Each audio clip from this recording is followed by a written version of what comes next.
Jaluo janyadhi, jaluo en jasunga. Jaluo ng'amo chanore. Nyakaramogi adwa ni mondo magi gin weche mabende wasiko ka wawinjo kowuok e kind oganda joluo kaachiel koda dhoudi mamoko. Kata bedo ni nitiere joma kawo nyadhi kaka kido maber kendo mapogo oganda joluo kod dhoudi mamoko, nitiere joma paro ni mano en oledhi moro kata sungruok moro mamiyo ng'ato dwaro mondo gigene otime yo makende.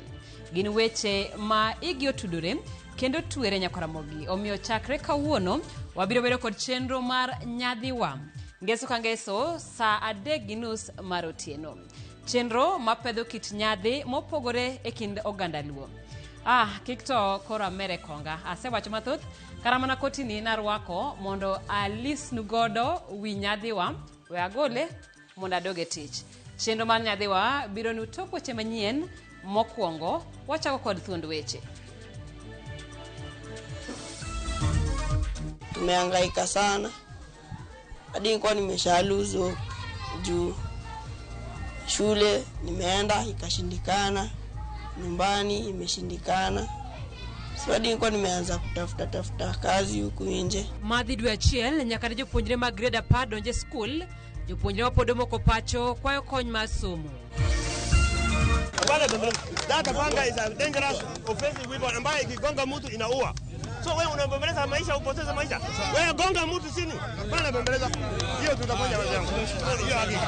Hapa kaburi itakuwa itazidi. Komanda Marobila mana mchumbi Ali Nuno ochiko bila mondo goli sasi ojende majonjore mamonjo ji gi opanga e gwenge go. Chon chane yudo ka nitiere a group of people manoketi. Joge mane chamo pesa jomodong to ne ng'iyo. To speaker ni kodonjo to kelo that equity. Nyiso ni koro members ani are equal. Gidhi oko machalre kendo gido pesa gi machalre. MCS mamigori mosebedo ka yuare wi tich e od bura makono sani koro nenore ma obolo gwandruok ne dongruok. Nyadhi en sunga, to en sunga mamuol. Omiyo ka ng'ato wach ni janyadhi en ng'ama okawore ng'at mantie. Wakalo ni chenro mangeso ka ngeso mang'iyo kit nyadhi mopogore ma uganda luo ni godo.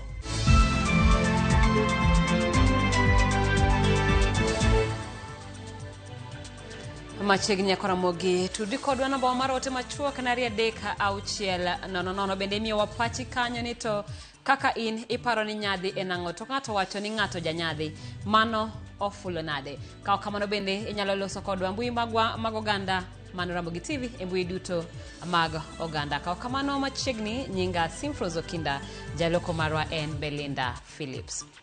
Kawachako ni madirom dwe achiel to kiepo mag skunde nyithindo matindo kana nyithindo mantiere grade mar 10 donje skunde podo yangore ni thoth jopuonjre omoke udi. Kata beni jatend piny William Ruto ne ogolo chik mondo rwakgi e skunde mane luongie kaka gintiere kaluwore gi nonro mane wang' jowi mar Ramogi TV otimo. Thoth nyithindo mane odhi e sikul bang' chik manochiw ne ok oyienegi mar donje skunde mana kaka jafwambo marwa Sharon Ong'ao lero.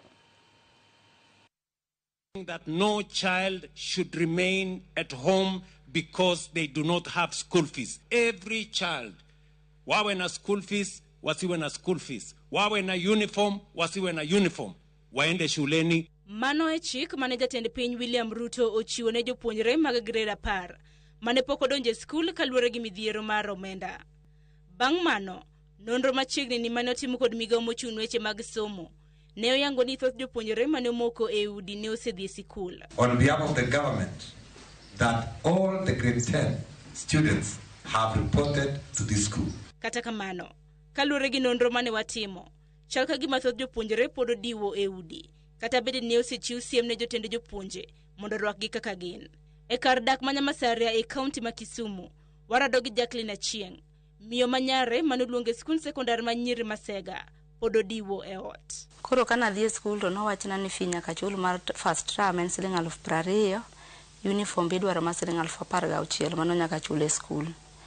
Gi gik matindo go to nyalo setama nikech aonge gi gima timo. Jacqueline wacho ni kata bed ni chik ne ochiw ne skunde mondo rwak jopuonjre, nokwede nyathine donjo wirani ne ok ochopo dwaro mag skul. Kana winjo ni olandi ni nyathi mondo tere skul kata onge gi uniform kata onge gi gimoro amora titing nyathi mondo iter. Koro nochuna matingo nyathi madhigo nyaka Sega gi uniform manosomo go Dalindu primary. Koro kana chopo to nonyisa ni ok nyalre, nyaka chul fee mar first term gi uniform be mano gima chuno ma nyaka nyiew. Koro no chuno mondo aduogi nyathi e dhoot. E kar dak ma Mukuru Bura Nairobi, warado gi jopuonjre mathoth mapok odonjo e skunde mag senior. Ka giango ni ne gidhi e skul to riembgi kata bang' chik ni ogol. Wakati president alisema watoto wapelekwe shule venye tu wako, si tukaenda, but tulikuwa na tuseme tu nilikuwa nimepeleka vitu, but haikuwezekana. Alisema until nini fees na pia nini uniform, hawezi kuingia huko bila uniform. Ilisikia vibaya kwa sababu president amesema tuende shule na ukienda huko walimu anakuambia ni pesa. Hapa hakuna mambo ya president. Fenye tulienda huko Mumbuni Boys, tulienda tukapewa barua na tukaambiwa ili kuingia shule lazima mtu akwe na school fees na pesa za uniform. Rais alisema, lakini walimu walikataa. Akasema hata akisema maneno matupu, kwa shule watoto wanahitajika kukula, wanahitajika uniform. Huwezi peleka mtoto pale bila uniform. Thoth gi ywago reyo kaluwore gi onge mar school fee. Kama moko to timo tije lwedo mondo ginwang' yuto mar konyogo anyuondgi. Tumehangaika sana. Hadi nilikuwa nimeshaluzo juu shule nimeenda ikashindikana, nyumbani imeshindikana. So hadi nilikuwa nimeanza kutafuta kazi huku nje, kubebeana maji, kuokota chupa, kwenda kuuza. Mama hufanya kazi ya kuuza mandizi. Mimi pia huenda kumsaidia ili tupate cha kukula na kulipa rent. Moko kuomgi bendelero nwa kaka ne oriembgi e skul bang' remdhi gi mwandu madwarore. Mama alikuwa ashajipanga na box, mattress, blanketi na na hizo zingine zilikuwa zinahitajika. E kar dak mama Kadara Bura Nairobi bende warado gi japuonjre moro. Mamin gi yango kaka ne osenyiewo uniform to orem rwak wuode e skul. So hatukuwa na option, tulibidi nimerudi na mtoi na nilikuwa nimesha buy uniform 18,000 na shopping pia nilikuwa nimefanya. Kufika huko headmaster akachukua barua akatuambiaje amekubali kuniadmit, lakini siwezi kaa huko na sijalipa kitu yote juu ndakula nini. Magi duto timore kata bedi migao mar somo ne yango ni atamalo 98 mag jopuonjre ne osedonjo e grade mar 10. Wach mane jatend migao mar somo ne yango e kinde romo mar jod bura e gwenge mag Naivasha e kaunti ma Nakuru. Sharon Ong'ao, Ramogi TV. Komanda mar obila mana Mtumbi onyisa pisas mage mondo chwad magina jonjore momanore kod gigi lweny ma osebedo karocho arita e boma ma Mombasa gi Mtwapa e kaunti ma Kilifi. E kinde ma achije adek ondhi e sama imed tima pedha ne achije mamoko mag njore. Apedha mar manyo grup jonjore mane omonjo jodak ma Mtwapa kaunti ma Kilifi ondhi achije adek. Achiel kuomgi ka en janjore mong'ere gwengego. Kalore komanda mar obila mana Mchumbi Ali Nuno, achich maduong' no osebed ka imanyo kuom thuolo buora, kendo osebedo ka wayepo obila kalore ni en gi kuonde dak Mtwapa kod Vipingo. We will not hesitate to use our firearms. Two were fatally injured in Likoni, and that's how Likoni came quiet. Therefore, where we are justified to use our firearm, we will not hesitate to use the firearm. Mutachimba makaburi hapa Mombasa mkicheza.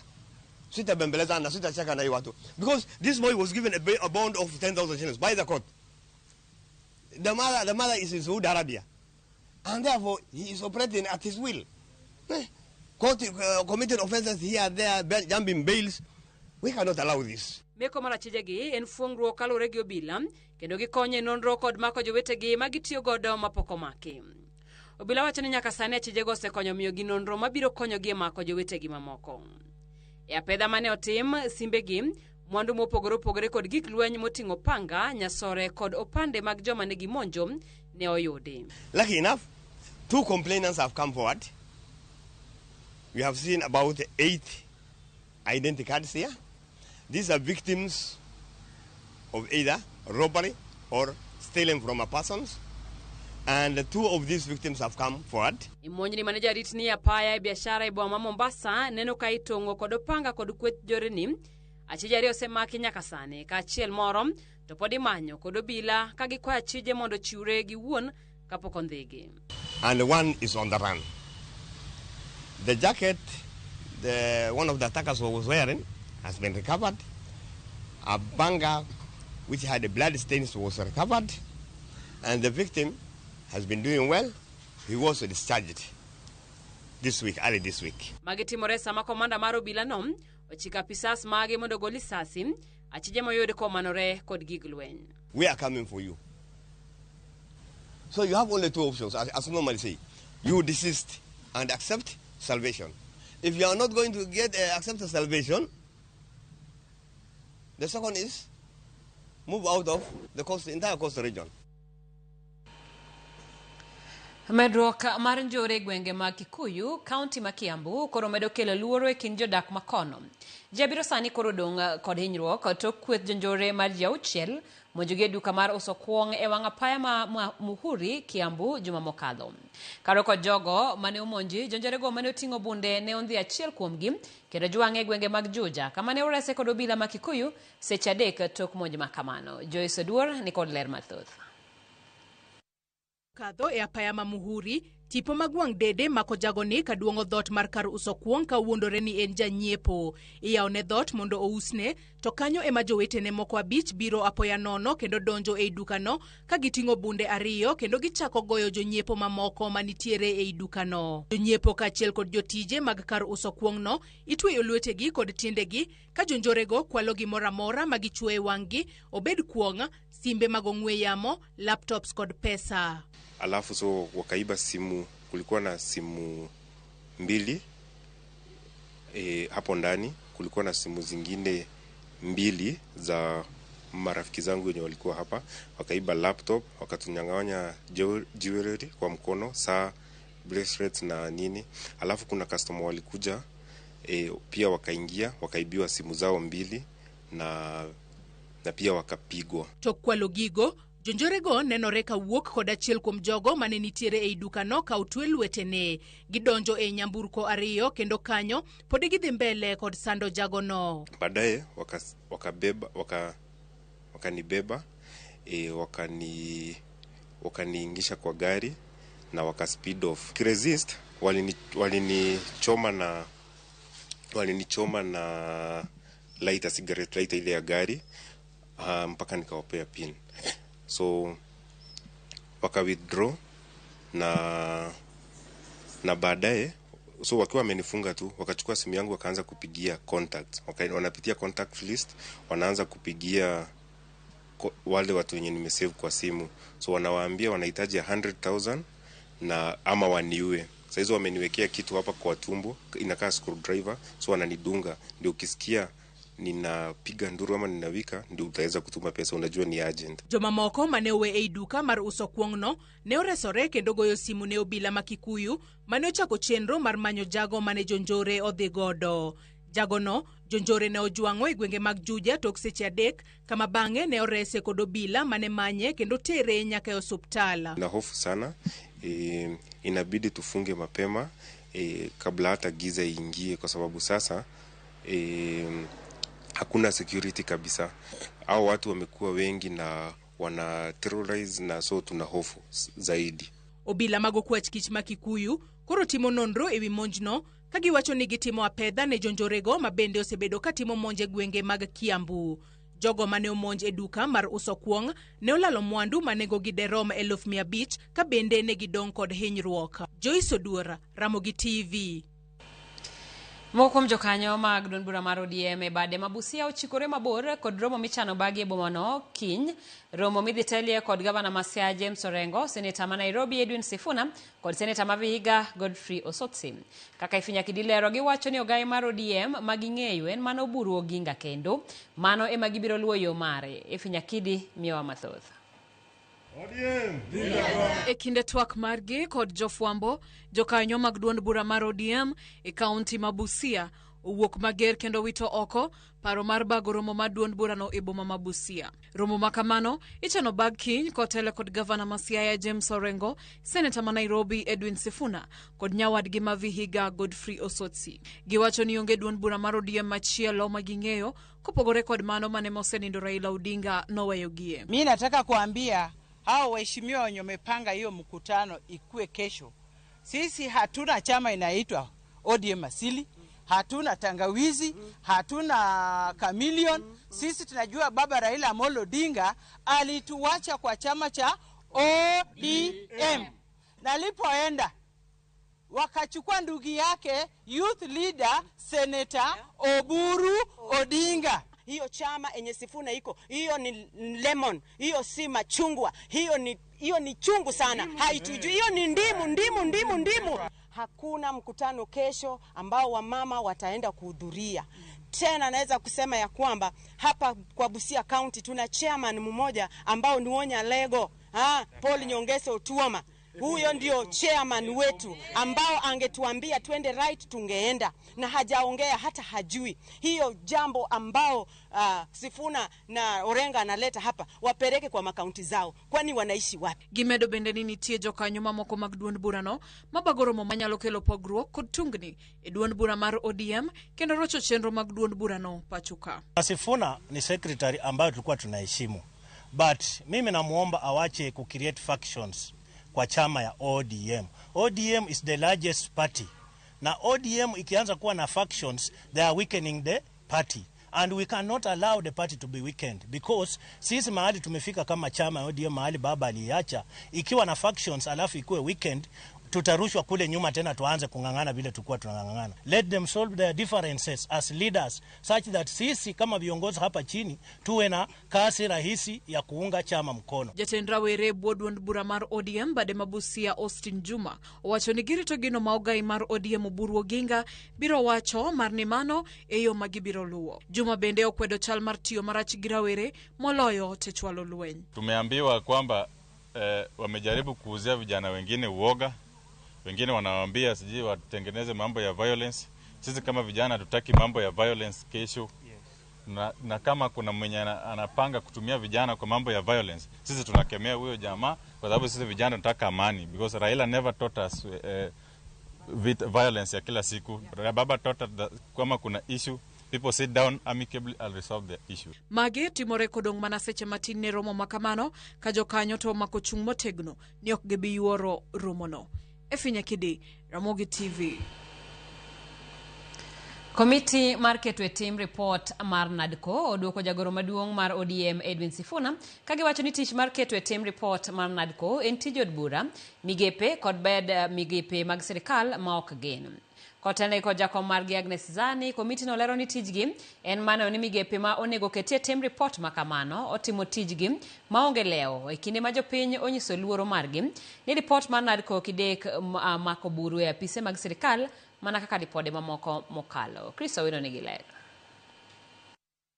Ndalo machok bang' jagoro maduong' mar ODM Edwin Sifuna nyono gi e chuodho kuom nindo e tijgi mar keto e tim report mar NADCO, komitino e jatendgi Agnes Zani owuok oko kendo miyo Sifuna duoko. E romo mar kawo pach jopiny ewi report mar NADCO e kar romo mar Kabunde NGCDF Hall e kaunti ma Homa Bay, Agnes Zani kod kweth mare ochung' motegno kendo nyiso Sifuna ni joma onego ket e tim report mar NADCO gin migepe mag sirikal kod od bura kuom kalo chike madwarore. Because for each of these, we're asking ourselves, what action is required? What are the key performance indicators for us to know which action has been adhered to and to which point? Then who should have done this? Is it the ministry? Is it the community-based organizations? Is it the parliament? Then we're going to ask this question. Some have said that this committee has done zero work. This committee does not implement anything. The implementers, as the chair has said, are various ministries, departments, and agencies and parastatals. So for us is to assess the extent of implementation of the 10-point agenda issues. There are some things, for example, that were proposed even or recommended in the NADCO report that may touch on issues to do with the entrenchment of certain positions of funds in the constitution. Moko kuom jodak ma Homa Bay mane ochopo mar chiwo pachgi omiyo sirikal siem ni girem kete tim report mar NADCO ka report mamoko mokalo madhi nyime kod moko buru e apise mag sirikal. How sure are we that this time round the dialogue which resulted to NADCO report is going to be implemented? That is my fear. How sure are we? All it is just a condition. Whenever there is a crisis, we sit down and talk. We come up with issues to be implemented. And we go again the next election cycle. But for the government, it is something that is done for us. Somebody is taken from somewhere, maybe but he has no certification that is a person with disability.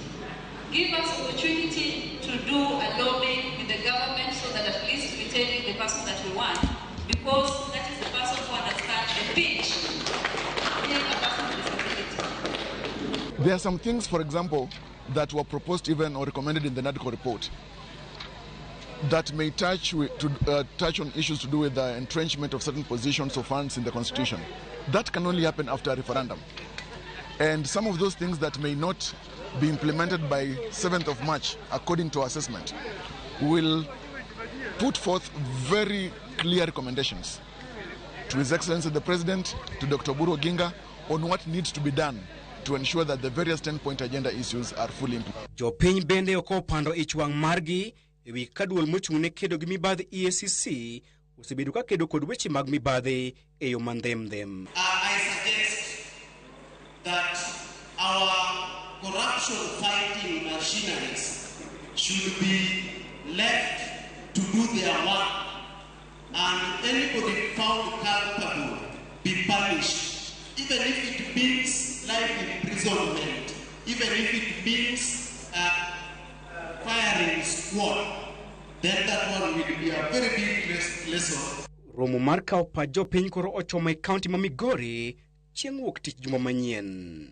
Chris Owino, Ramogi TV. Bang' bedo kod koko ma kinde ka kinde e od bura ma Migori, kwe sani tinde thoth e od bura ni, to Christopher Rozana ne yier kaka spika mar od bura ni kinde ma loyo higa achiel mokalo. Penjo ni tich tire kaka owinjore koso MCS mayande ywak kinde ka sani koro ol. Bedo kod koko masaka sai kinde maloyo ni 10 mokalo. Od bura ma Migori kuom higa achiel mokalo osebedo kod kwe e bwo tend spika manyien Christopher Rozana. Kata mana MCS mayande kinde ka kinde ne golo dwondgi ka kwedo gigo maricho matimre od bura ni nyaka sani koro ling'. Penjo mosebedo en ni tich tire makare emomiyo giling' koso dwondgi ema odi. We are tired also with this which mean money at one personal. Doesn't mean nika question budget manya keto ne joma kalda kanyonda ward kata ne the entire county kata ne jonya tike to ni manukuro apingo governor. MC mama kalda kanyonda Felix Okwanyo kod man North Kadem Olimo Bonyo gin moko MCS maende kinde madu achiel ok ne nyal rumo kapok ogoyo dhogi e weche mok dhi makare e od bura ma Migori kod kaunti ma Migori mangima. Kuom kinde MCS gi osebedo calling kapenjo en weche beyo koso ang'o matimore. An kaka Okwanyo, an kana kwa jothuru ombulu nan ga lot of hopes ni adhi miyo jothurwa services. To gimaromo go ka e assembly ma Migori ka chalo no moro kianade. MC North Kadem Olimo Bonyo wane lokruok osebedo matin e od bura ma Migori bang' kane gido spika manyien Christopher Rozana bende osetemo kelo winjruok e kind MCS kaachiel kod kata jiwo pok makare e od bura no. Chon chane yudo ka nitiere a group of people manoketi joge mane chamo pesa jomodong' to ne ng'iyo to speaker ni kodonjo to kelo that equity nyiso ni koro members sani are equal gidhi oko machalre kendo gido pesa gi machalre. Olima Karama wacho ni weche to pod ok dhi makare ahinya e od bura ni wach bende koro ser kod MC no mama kalda Kanyarwanda Felix Okwanyo. Lakini king'iyo tich to adieri tich to ok tire maber. En ochalo gima nitie luoro moro kendo mochako ketie kuom Weche mewa. MCS gima kinde mokalo ne golo dwondgi e kinde ka kinde wacho ni sani dwondgi odi ka bende giwani moko kuomgi sani bende buogo ka penjo gigo mok timre makare e od bura ni kod kaunti ma Migori mangima. I don't want to create many enemies. I cannot be making noise. I was not elected alone. The people of those Jokmano trust are the people of Makala Kanyonda ward. Koro MCS nitiere be manobedo trusted from different wards. So if they want us to do the oversight rightly, let them come out. Then we'll give them the direction. Olimo Bonyo MCS no North Kadem wach ni chike ma osebedo kae kalo kata burani ma Migori thothgi gin mana mago mochuno ma oting'o mago mag weche omenda manyalo miyo budget mar county kuroti. King'iyo bills ma wasekalo gin obvious what we call automatic bills. gin kaka appropriation bills mamago chuno each and every budget kobedo passed be it supplementary or main budget onyaka ukal appropriation bill. Mano is an obvious bill. Finance bill mago are obvious bills. Apart from those ones, ibiro yudo ka bills mosekalo gin bills ma ochuno nyaka ukal nikech nitiere dona moro madwa kelo funds, so chuno ni nyaka otim mano. But king'iyo bills manyalo konyo koda dhano, the common mwananchi manyalo miyo wayud better services to MC Mamakala Kanyamane Felix okwanyo wacho ni bang' yudo ni en ema kide koro ise ne opingo kaka tich tire e boma Migori kaachiel kod kaunti ma Migori mangima ne oneno ni wuon koro ling kendo MCA ka MCA obiro ting'o msalape ka gidok manyo mbulu ir jopiny. MCs prepare, we are going home. We prepare, and I'm beseeching the people of Migori. Niki kudu tugi MCS motamore timo roles gigi kaka gin 40 manobe elected gitergi uru dala te. Okang' mar manyo duoko kowuok kuom 10 county assembly ma Migori e kinde bado achiel mokalo osegore Luanda. George Juma, Ramogi TV, Migori. Erokamano George Juma kendo mane report mak kendo wa yweyo mokwongo chenro en maro imore mak mana ni kapok wadhi yweyo adwani mondo mi ne wawuotho mar penjo moko kuom oganda Luo ka bende ging'eyo gima nyadhi en ng'ato ka wacho no janyadhi en ng'ama chalo nade. Wawinjane moko kuom duoko ma bende ne gichiwonwa. Nyadhi en sunga moro kata kido moro mopogorego mano chwewago kaka joluo makata inyalo pogwa godo gi kabila moro amora. Like en gimoro mopogore gi kaka jo kabila moko ting'ore. Wan kaka joluo wang'e ang'eya ni jaluo ing'eyo gi mane nyadhiwa, mane kitwa. Yani en chia moro ma wan go. Nyadhi en ng'ama kata kodhi e place to orwako Gucci, orwako designer, ok orwako mutumba, otiyo mondo present himself maber. Mani iluongo ni ng'ama janyadhi. Every occasion modhi nyaka recognize a unique thing ma en go kanyo. Janyadhi en ng'at ma ji en leader, anyawacho ni en jatelo at a point, jatelo motiyo ne ji maber. Janyadhi en ng'at ma kama entie odwa ni mondo ng'e ni ng'ani ochopo. Kaka anelen kaka chopo ka president ka ting'eyo ni Elen ochopo. Mano ng'ama janyadhi. To kata jok mowuoyo go odwa ni wuoyo gi jok ma ni malo, ok owuo gi jok ma ni piny. Mano janyadhi. To kata lepe bende kaka orwakore kaka wuotho ineno ni macha janyadhi. Jaluo en ng'ama jasunga, jaluo en ng'ama ler, jaluo en ng'ama ohero gik mabeyo. Mano e nyadhi. Jaluo gache nyaka bed maler.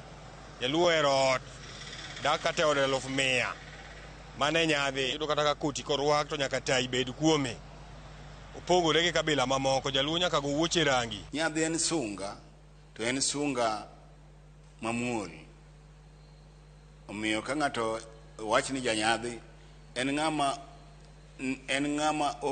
okawore ng'at mantie, ok jalno ma iwacho ni ng'ane sungore. Koro sungruok, nyadhi en sunga mamuol kendo sunga ma iye, kendo nitie weche mathoth ma ka itimo to mokitimo gi nyadhi, kata mna rwakruok itimo gi nyadhi. Nyalo yudo ka ndalo cho manyocha no ng'ato rwakore malich mochwado otok marachar, to chwado onyasa marachar, to chwado sati marachar, to gudu bende rachar. En janyadhi. Kuwuotho to olidha wacho ni otomuon to ywecho dong' tielo. Koro idwaro ng'ama nyalo lidho mondo odhi ogam ywech cha. Ng'ama janyadhi ema nyono mos kadhi timo mano. Nitie nyadhi sama itimo tuke mopogore opogore, kata kuonde ma imiele miendo walo. Nitie nyadhi kapo ni ng'ato tho to itero buru. Nitie nyadhi sama inyuomo nyako, koro yawuoyi modho gimoro gi nyiri to gi jodongo. Nitie nyadhi mar jaduong' kane oluongo kata mna ji, to koro chamo nyadhi e dalane, to to oluongo jathum koro wer to pake, to pako joma bende nyalo.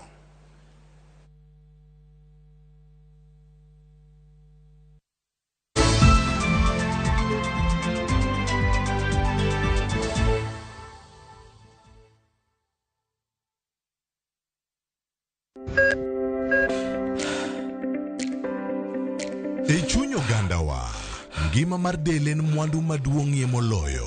Mondo tekruok mar dende obed maber, ok gin ga gik matek. Gin gik maluongo ni lifestyle. Manyiso ga jotuo ni gigi ok gin gik minyiewo, gin gik mitimo. We bedo gi kiawa, kendo chak bedo gi ng'eyo. Nachako chemotherapy. Side effects nen, yier wi nyaka lwar, constipation, chandi seriously. Warwaki e penj laktar, ma en tudruok gi lakteche molony. Sama idhi ir jahocho cha, nyaka ibed ni iseng'eyo ni mae shida ma an godo, to adwa konyo. Chakre weche thieth kod chiemo mar mine mayach, nyaka e weche thieth mag tuoche masiko. Wakelo od thieth e od dak. Tuo mar rheumatic heart disease ni landore sana e gwenge ma poverty ntiere. Riwri gi Ruth Otieno, wuok tich nyaka tich abich, saa 12 odhiambo.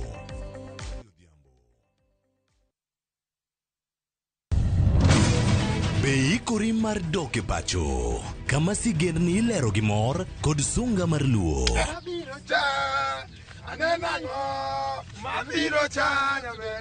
Chakre weche hera mamulo chuny, anyuola, timbe machon, nyaka sigendni madongo mag kit anyuolawa mapakowa. Magi ok gin mana sinema, magi gin sigendni magwa. Ka ok mana chikni, emomiyo koro sani wabedo kaka familia. Kar nyamerwa Dhok ma wawacho, koko mag nyierowa, kit luo kod sigendniwa nenore ayanga.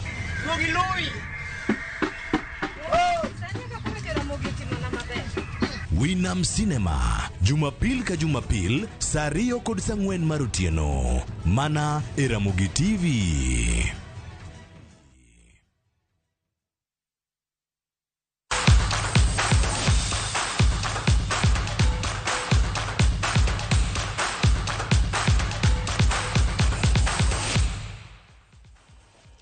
E pau tuke ni gol makende manologi jatugo Elizabeth Mideva nokonyo nyi Kenya Rising Starlets loyo Tanzania gol 1-0 e tugo mar laro thuolo mar dhie World Cup. Tugo no nogoya lap ma Ulinzi Sports Complex. Timbe ariyogo dhi nuore Tanzania tarik 15 mar dweni. Tanzania notugo maber mokalo kendo nodino ne joloyo ma Kenya mabende nokoso thuolo mathoth mag loyo. Kocha mar Starlets Jacqueline Juma kata kamano puoyo nyi Kenya kuom tugo makare.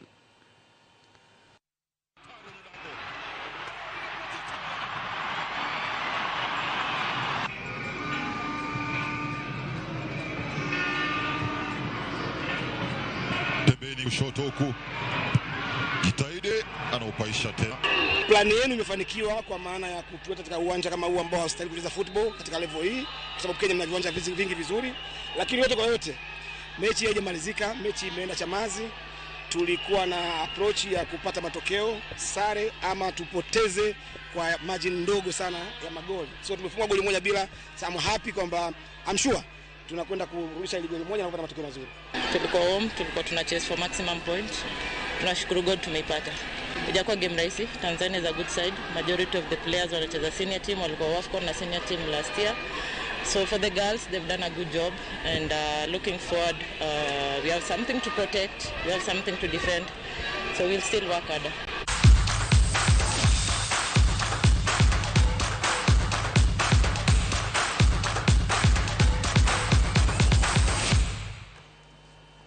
Nyakaramogi ochopo sama koro nego agol lawa mar weche manyien mago imore kendo wadonji e chenro mar nyadhiwa mana kaka ne wasingo ka bende koro e juma ni kalo dichieng mokwongo nyadhiwa mokwongo warango kit usi kit twengo ka bende watiyo kod moko mfunde manitiere chunyba ma Nairobi ka ok gidwa mondo luongi ni funde wabro luongi ni designer mak mana ni kizungu no kikete dholuo to nyalo bedo marabora omiyo ang ne giyiena mondo mi wang'iyane kit rwakruok moyangi ne apisi bang' yueyo ni chenro mar nyadhiwa.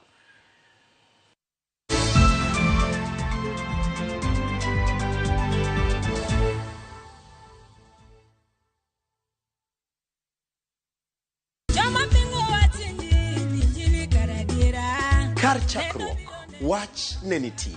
Wach ne nigi Nyasaye, kendo wach ne en Nyasaye. Jumapil e chenro majiwo yieni, chenro maketo chunyi machiegni gi Nyasaye. Juma ka juma wakeloni wach man gi teko, wach makelo geno. Ma oken shoya, ma en kanisa, mae wach Nyasaye. Kawariwore kachiel kod jotich Nyasaye mamoko mochiwore, mowal kendo mogwedhi. Okodeo hiki kit chwech kata kanisa ni. Injili kalo. Kokelni kod an jatich Nyasaye Ben Otiende. An Roda nyar Kokitmo. An Ken the DJ. Wan kae nikech injili mitnwa. Wan ka nikech herane mosiko. Wan ka nikech in. Injili kalo. Mana Ramogi TV.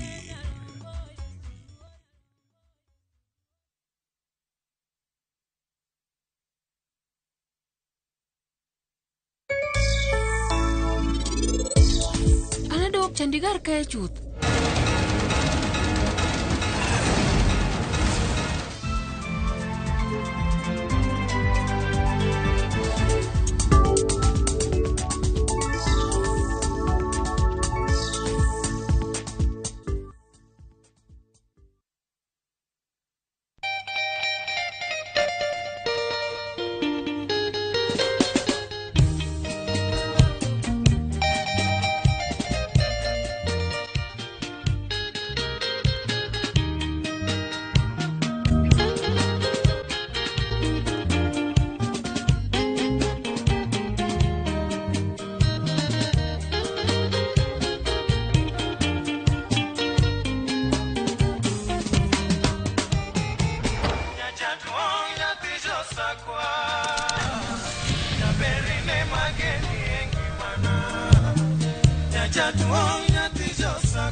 Radio Ramogi, Cartoon Jaluo.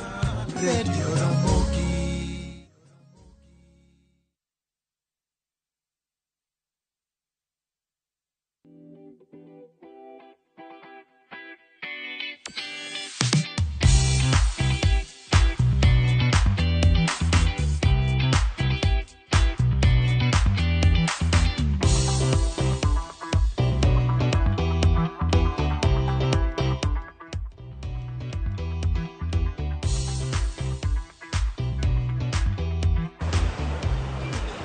Wantire chimbo ma Nairobi, ma en apaya maduong' ma Kimathi Street, kama bende adwani mondo mi wadhi walim funde ariyo. Magi funde madhi twang'onwa lewni ma wabiro dhi godo e interview mar manyo tich mar apisi. Ang'eyo ni wangi chwanyre koda ka giwinjo ni aluongo gin funde. Nyakora mogi magi ok gin funde, magi gin designers. Manyiso ni jolony e loso lewni e rang'iny mamalo. Bi wadhi.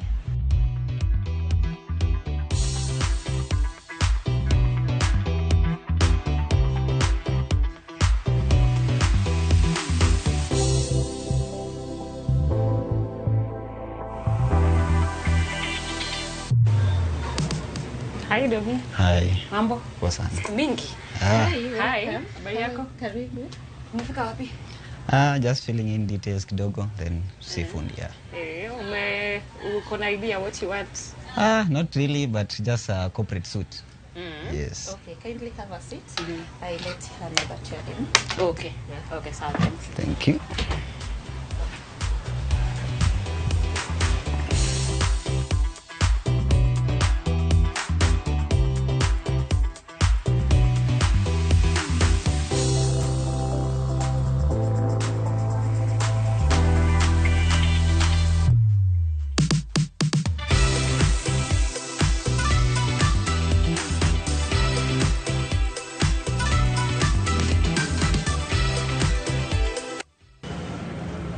Manaka no seneno, ng'eny designs mwatwang'o, moko client oro material, oro no design, kata wambe wamiye meko mwango.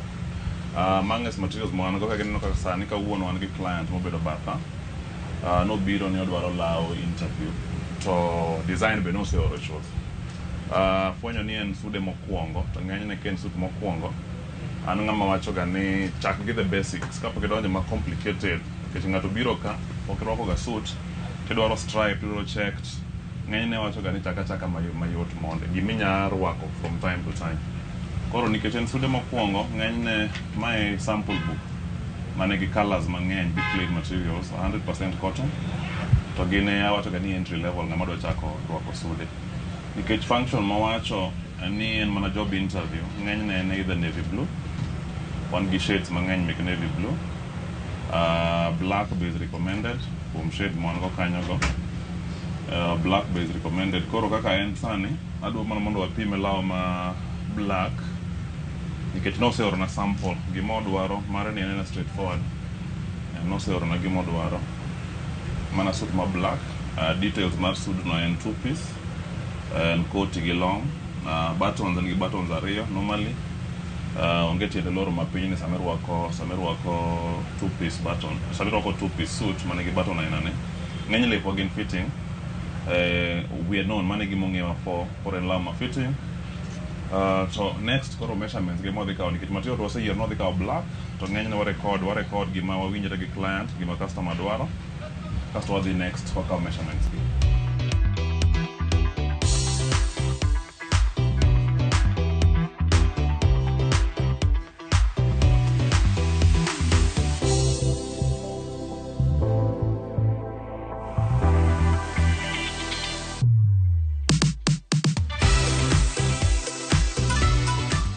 koro measurements makago gin gik ma dhi golo suit mok chala gima rwako ken gima oride sana to ken gima loose kech ng'eny gik motwang'o gina slim fit to ken gima oride to measurements go ng'eny ne be nitie ng'ama ndiko measurements ka John nade icheo koro nitie law makoni mondo ne cha client iluongo ni Dominic anen material ma black ni koro black ni dhi ng'ada normal trouser measurements gin mage ing'ado normal trouser two pockets chien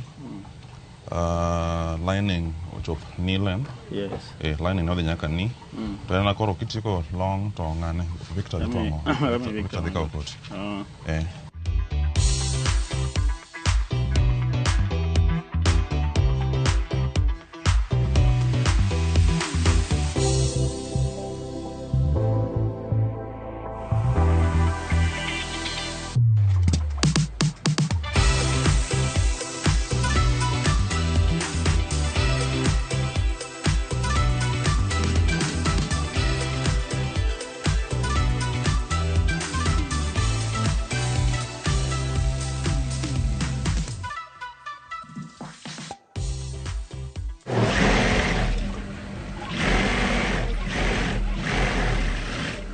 Law waseyiero, law oseng'adi. Gi thuolo ni kata imbi neno gi wang'e ni fundi ni e charan kendo osechako tweyo. Adwa ni mondo mi ayud adier. Uwacho ni fundi ok wacho adier thothne. Adwa ni mondo mi agene ni braid mi adier. Law kawo karang'o? Mana kineno law no oseng'adi makadeo kasre kata kawuono dwa kawe but mondo walu process malong'o miwauru 4 days in 4 days time dhiro ka law no oserumo en dala ng'wen mar adier koso dala ng'wen mar fundi nikech long oseng'adi koti amiyo fundi bang' mano kosepango to in 4 days law dhiro koikre ikonya winjo kadwa na medi fundi wacho ni bang' dala ng'wen antiere kae mar kawo law adwa ni mondo mi ami fundi thuolo odhi nyime gi tieko parni nitiere lawa machielo kamoro adwa ni mondo aring wadwa ne ni udong' kanye mondo embe wawinj adier ni fundi machielo dwaro ndala di mondo chieng' ma waduogo to suto ikore wachomo tich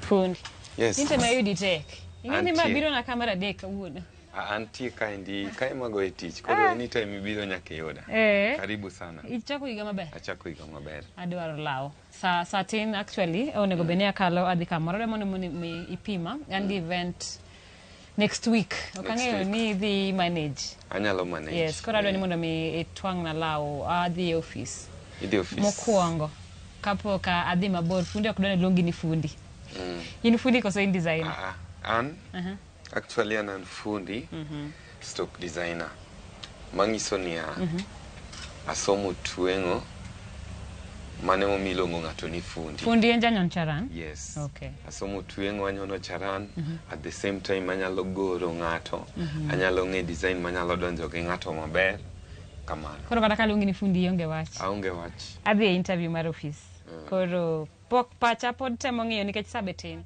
lakini ang'eyo ni kakete lweti designs nitie designs manyalo donjo gi office maber suit tie suits ma corporate mabecho sana manyalo donjo kodi kora paro na nyalo ngisi some of the samples mag fabric mondo mi yier mondo mi kiseyiero fabrics to wang'e ne kaka bedo measurement ga ingo koso asechwe kase sedhere ngitwango na labu machiegni kafu kamano but ber ka pimi kech maiga manyien koro ka pimi and then koka inyalo bedo ni medo ama idhero kata dok matin donge koro aparo ni pima mondo koro pima long skirt koro aparo ni kaber to ka en corporate event ama idhi interview to ber ka ibedo gi skirt gi half coat kod koti maseche moko kata ka liet nitie tigolo koti ti ang'o matin tidong decent gi half coat shati kod skirt kafundi osewachano gi gima danga awachi but pima nyaka gi long ni kapok apimi to nitie kaka ng'ato ero lawe seche moko ing'eni new year ni biro gi nitie kaka idwaro ni law yo gima nitie ni ok adonge i law ka dongo taduogo ka dongo taduogo idhi chama ka dhi ni kora dhi dongo gi law idhi chama law tonga moromo chieng' mamedora taduogo chieng' madok matin taduogo koro tonga law ma fitting maber maka dhi interview to kapok awuoyo to law wuoyo onge wach koro kare we apimi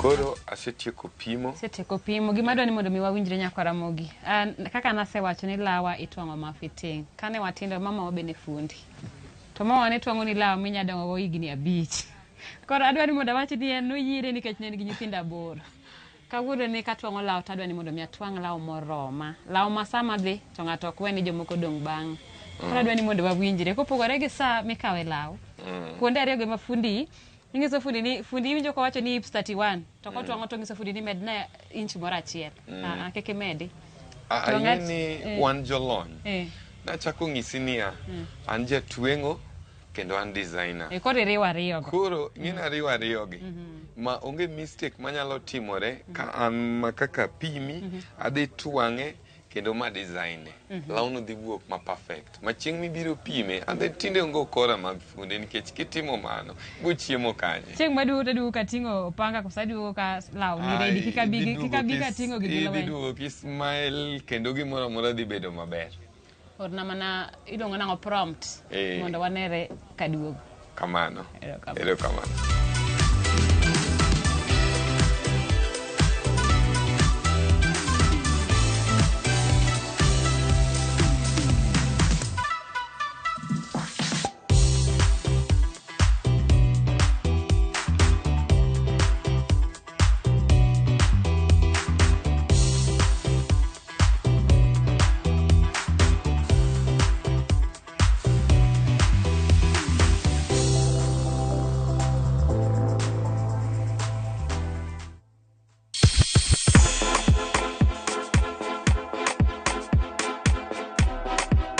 Iseikori miel to bende iseikori ne thumbe mamit manyien manyasani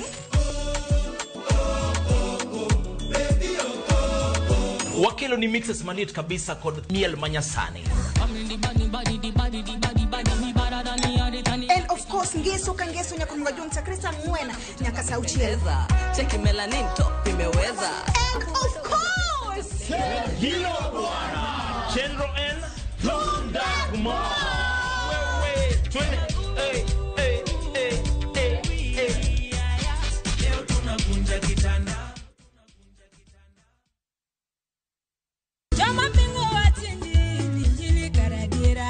kar chakruok wach ne nitie wach ne nigi Nyasaye kendo wach ne en Nyasaye. Jumapil e chenro majiwo yieni, chenro maketo chunyi machiegni gi Nyasaye. Juma ka juma wakelo ni wach man gi teko, wach makelo geno. Ma oken shoya, ma en kanisa, mae wach Nyasaye. Ka wariwore kachiel kod jotich Nyasaye mamoko mochiwore, mowal kendo mogwedhi. Okodeo hiki kit chwech kata kanisa ni. Injili kalo. Kokelni kod an jatich Nyasaye Ben Otiende. An Roda nyar Kokitmo. An Ken the DJ.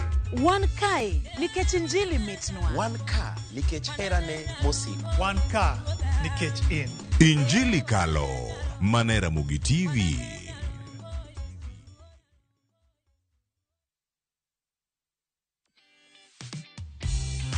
Ang'eyo ni penjo ni to reto mareto goni tera kanye. Nyaka Ramogi kawuono ndalo 4 orumo kawuono. Par nini wachikore gi fundi ni bang' ndalo 4 adugo ka olaw. Ok lawa kende an gi lewni 2. An gi law mitwango ne nyawadwa ma itwango artificial. Kopogore gi mano J Mavazi twango lawa. Koro adwani mondo mi wangi ka lewni go bende oserumo. Ok awuotho gi gimoro amora. Ok awuotho gi beti, ok adwa go fundi. Nikech ang'eyo ni wach fundi singo manoketo adhi yudo koseiko. Idhi bedo janeno mar neno ni lewni gi ma otiek twango kawuono dhi bedo mondisore kendo e klas mamalo mondo mi wadhi wamany godo tich. Bi wadhi.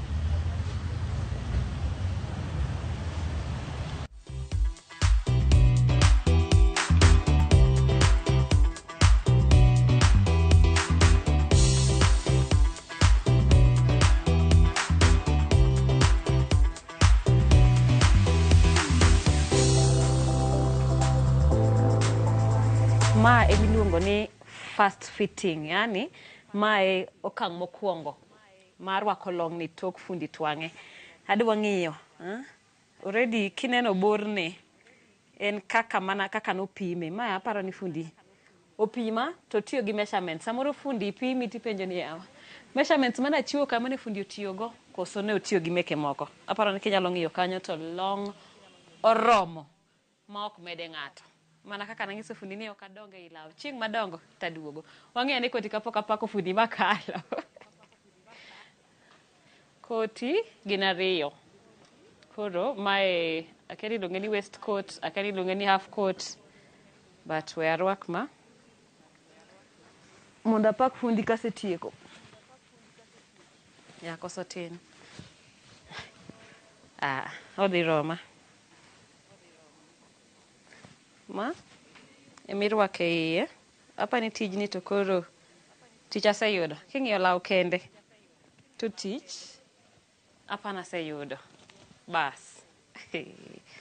Weh! Nyaka Ramogi binene ok okal. En kuma nonego bed nobete cha. Emobet. Kada king'iyo malone kanyo. Adwa ni mondo mi ukonya bedo joneno. En law motwang' mar ng'at achiel. En law motwang' moromo. Kik wamora ahinya pod an gi law adi. An gi law achiel monego bed namede wiye mondo ka koro wapak fundi ka waonge wasiwasi. En koti. Adwa ni mondo arwake mos. Kik aketh pas mano osegoye. Rwake mana mos. Bas.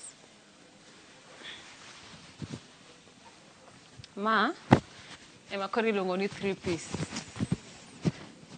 Law odonjo koso ok odonjo. Kik hang' wach ni apako fundi ahinya. Law odonjo koso ok odonjo. Apani kata king'iyo bade kata kaka fundi pok ochako miyowa lony motwango law ni an kaka wuon law atamane kalore. Ya.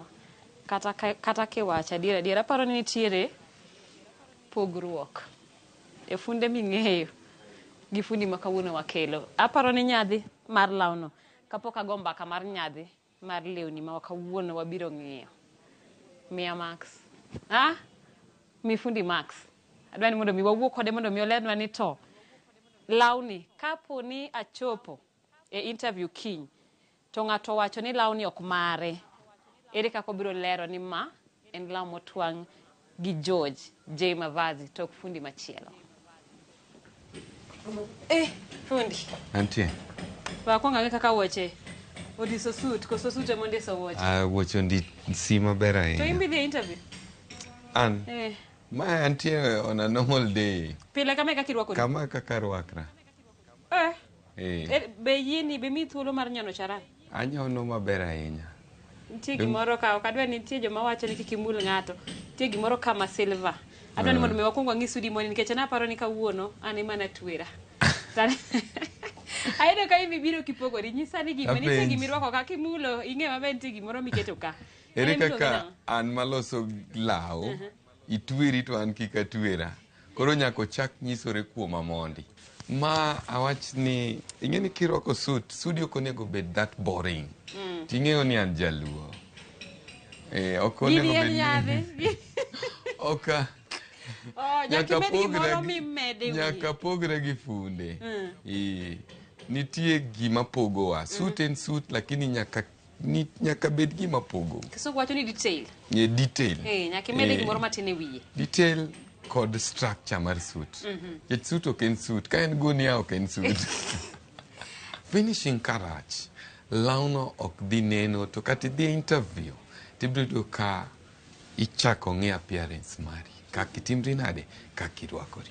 Koro details very important gi finishing no. Nyaka bed neat, nyaka bed top. Nikech joluo gin johero gik maler. Koro nyaka los gima ler mondo mi ka ng'ato neni tadier iler. An gi penjo kama dwani mondo Nyako Ramogi bende konya. Iseno ka jomoko wuotho to nitiere tag moro ka mondik ni from Italy, Turkey, to nitie jok mawacho niya nikech lawa ni en designer adhi kode kama, to nitie joma wacho ni en beda puodho kaka fundi molony e twago lewni. Kisetwago na law tiketo na tag mondik ni J Mavazi ka agole koso awuotho kode adhi kode gino ne gigole kok gigole to pogi gi jok mong'iewo law wisi lionge kata ka keto nigo it is just a mark mangiso niya lawno J Mavazi emotwang'e. Koro nego be ni kisekawo law tigole, nitie wembe amenyalo tiyo gi sim ripa mar gole and then bedo maber. Mostly ji higaga maybe movies ineno inyalo yudo ka Don Kiang'awa okete kore to advertise the designer. Koro en koneno kamano to dwaro ni okete nikech oneno ka gima en lony lakini en apuodho owach kamano. Fashion statement. Nitiere ng'ama wacho ni kowuok e ot korwako sa to winjo ka en duk. Nitiere ng'ama wacho ni kowuok mokorwako study to winjo ka en duk. In kaka George. Ang'o ma nyaka irwaki sami wuok e odi ekiwinj ka in full kendo idhi tiyo tich gi chuny maler? Karwako suit eka winjo maber. Irwako suit pile? An arwako suit Friday marwako casual kiyuda tinyalo yuda gi shati kod long lakini matwang'. Gimoro amora te marwako. Bed jeans, obed khaki, obed African. Mangiso ni janyadhi. Yes, ajanyadhi kendo ahero tich matimo. Be nitiere kumose miye kom mamalo mane ok onego miyi nikech kit rwakruok kata semi gimoro mane ok mari nikech chopo kitweri molo wuon nyasi? Timore ndalo mang'eny sana. Ajadhiga pimo MPs e bunge Towers ka. Yudo kigona salute an ok an MP, an mana fundi morwakre maler kitusi miyo imiyi luor. Kidhi kamoro koro kata go paro tinya riembi. Ing'e ni kacha kata casual ok idonjgo. Idonjo kirwakori maler. Koro nitie standards mag rwakruok monego wabedgo personally. Mondo mi ka idhi kamoro amora timi luor. Yani ne la shone mara timaya lakini koro chopo kama koro adwani mondo mi ipak suit mirwako ni fundi isewacho nitie jok maluongo long ni bell bottom. Ok anyal biro matwang' suit mar nyadhi kasto idhi luongo ni narwako bell bottom kabiro interview. Nyisa ni ma paro oduoge fashion lakini koduogo ageno ni duoge gi nying machielo. Wanyalo batisa i nying sani mondo kik waluonge ni bell bottom. To ka ok kamano we nye sudni kaka irwakori aparo ni kata audience be timre nade neno kaka suit matwang'o ni ler. Ten suit mipimo dichiel. Adonja ni tapimo to eka koromi. Koro aparo ni en combination mar Italian kod Kenya. To nawacho ni suit matwang'o kata obed mana ng'ai Nairobi ka ibuwuotho to kibitimre nade kit finishing matimo iyudo ka kata king'iyo shoulders mar law gi kaka bade otimre nade oringo like iyudo ka en neat kata mana the button ingeni kit suit e kinde duto king'iyo lapel chon nigo pas kidhie do bit yudo ko obanju nigo pas lakini tinde watiyo gi rolling collar koro kata ka ing'iye awacho no pogre gi fitting nikech okelo rwakruok moro maber ing'eni long mabito obedo fitting omaki matin nitie decency moro ma ok okel ahinya but wide legged kaka irwakri michaki mede koti tido ka en a complete look yes zero kamano akadwa ni mondo mi wamere kongwa wasepakora ahinya adwa ni par ni nitiere law machielo mitwang'o kamoro mana se singo waringo mondo wadwa ni aneni to Brian bosetieko twang'o law wadhi e interview idhi kawwa to par gik mafundi owacho kik irwaka suit en gir nyadhi sami rwako suit e dendi tirwake pachi bende manyiso ni kit wuotho mari kit kaka ineno kit kaka ibet sami rwako suit nyakora mogi opogore gi sami rwako long jeans so micheng midwa dimbori kendo idwa ni mondo mi ng'ato par ni jaod bura kawane suit te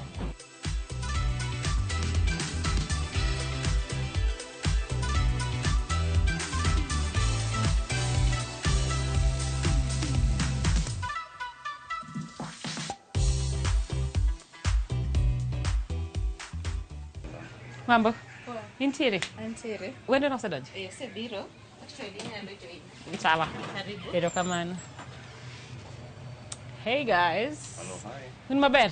Wan maber. Aneno ka tich dhi maber. Tich dhi mbele. Aha. Long oserumo.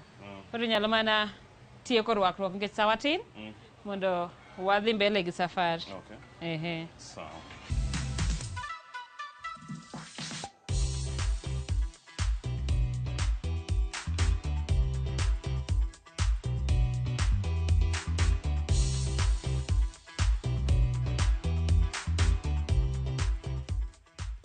Tayo kwanya king'iyo shati morwako ni atemo manyo tai manigi stripes mantie e shati ni nitie blue gi turquoise shade of turquoise koro atemo manyo tai manya donjo kode manya rwakre maler gi shade mar shati morwako ng'enyne chuo ng'eny to tiro nigi shade mar rochere but sani watemo implement at least striped kata a different type of shirt mirwako go lewni ma sude mek chuo. Nitie statement mopogore mogolo samirwako sati ma plain gi samirwako sati ma koro nitiere gi kido mopogore kata stripe kaka ma. Apani na personal preference na niang'iyo ga ni watimo gima jig mang'eny ok ong'iyo go. Jong'iyo ni suit ta irwako gi tai mara gine marachar shati marachar.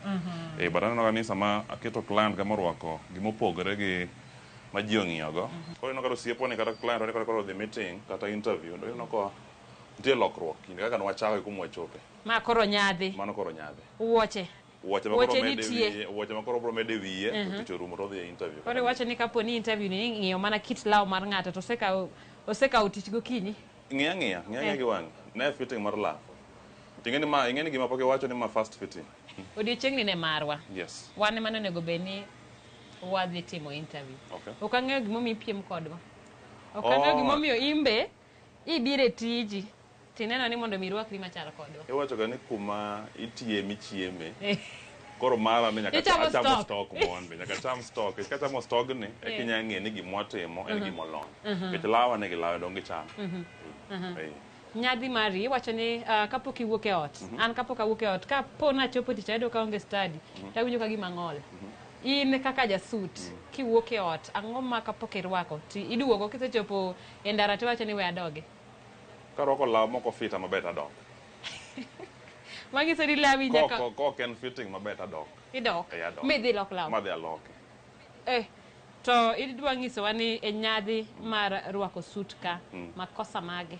Ari adek ma samoro isewuotho ting'eyo ng'eni ka gimoro ni kuomi. King'iyo to idwa ni penje ok inya penjo ng'ato nikech ok en lawi but ing'e ni ng'ane ni to rwako law ni to makosa mage mineno ng'enyne ineno.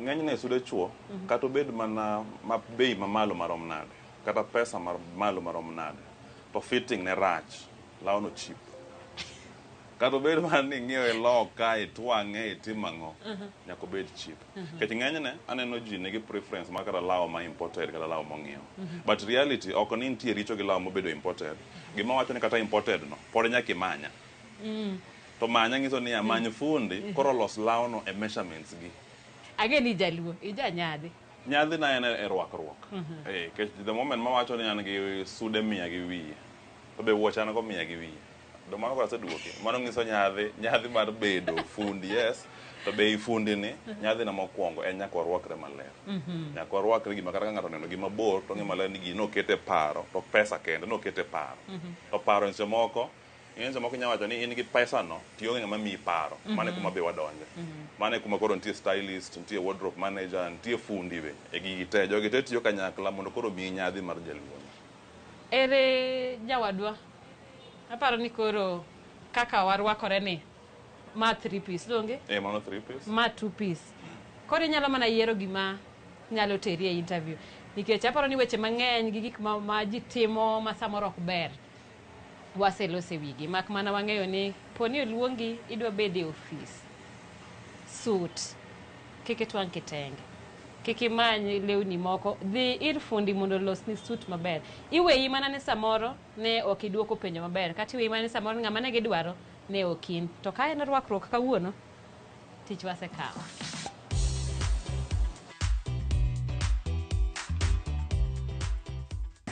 koro kwa duoge wach tai to ng'enyne ahero ga ng'iyo color scheme mar law mirwako kata scheme mar shati mirwako mondo dhi gi tie choice of tie bedogo king'iyo marwako kawuono ni law marwako ni ideally natemo achieve a dark tan kind of ideology a tan concept en ni law wuon en beige but tie ni nigi a touch of beige and brown koro natemo ng'iyo some earth tones combination of earth tones king'iyo sa marwako en brown to tie be nigi brown so sama combine colors gi ng'enyne sama iyiero tie patterns regardless ng'enyne itemo ng'iyo ni be en gima nyadonjo gi shati mirwako kata suit wuon mirwako pattern manaka wuoye naka koro mae nigi circles mae dhi gi more of eyelets gimoro aina no moro nyabedo ni gimoro ka checks kama moro nyabedo ni maua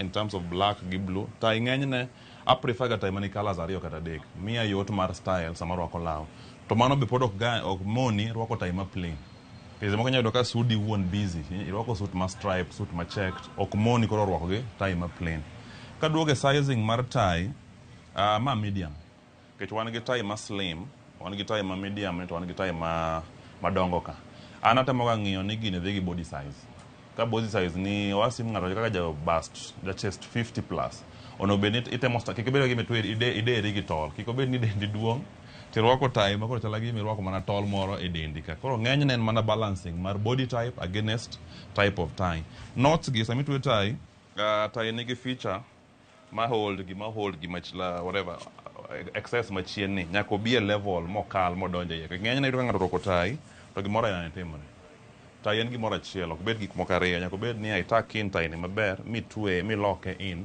makata kisudo ten within nitie jok mo prefer tie clip nyaka bed e chuny korika e chunyi diere tie clip moko anoko ket kamoro ka moko ni e ng'uti koni tie clip nyaka bed mana kuma kori nitie chunyi nitie no e kuma tie clip bede size mar tie clip bedo determined gi size mar tie iyudo ka ng'ato rwako tie ma large to kedo gi nyathi tie clip biro be in 3 sizes nitie medium nitie large to nitie madongo in terms of size sami twe tie ng'eny nyaka chop ga e belt nyaka drop mae oken mae mano ka jomoko rwako tie to tie ni ka ma ok tie nyaka beda gima lwar e belt pocket square na se wuoye ng'enyne inya combine gik machalre koso inya yudo gik ma fall within the same shades ok ochuno nyaka bed ni material mar ma kaka timo ni pod inya poge kae na pod inya rwako pocket square ma plain brown koka dwa combination mar ariyogo tapani mane ng'enyne gima onego bed ng'eyo wach rwako tie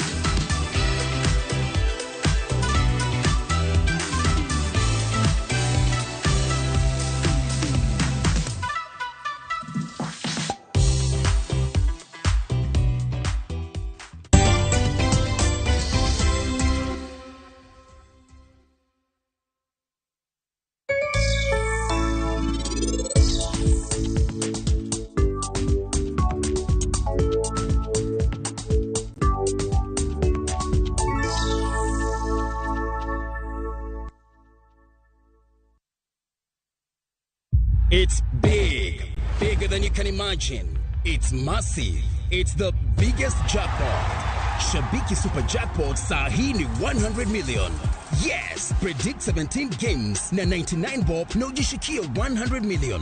Bonuses ni from 13th correct prediction. Na ukipata zote wrong, usiwori, bado kuna bonus. Hii ndio jackpot. Shabiki Super Jackpot is now at 100 million. To play, download app ya Shabiki on Play Store or SMS SJP to 29063. Gaming is addictive. Play responsibly. Not for persons under the age of 18. Shabiki.com is authorized and regulated by BCLB, license number BK 0001080. Ramogi. Regulation occurred through the public.